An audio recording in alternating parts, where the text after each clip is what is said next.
In today's video, let me show you how to use AI voice isolation to reduce the background noise inside of Zoom.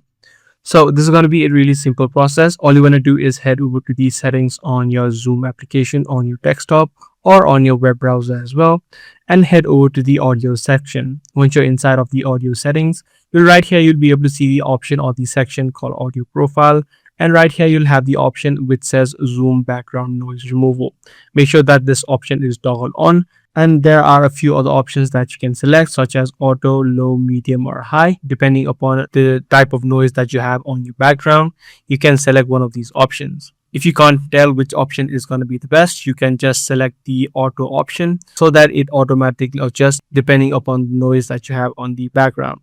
So using this exact section, you can turn on the voice isolation to reduce the background noise inside of Zoom.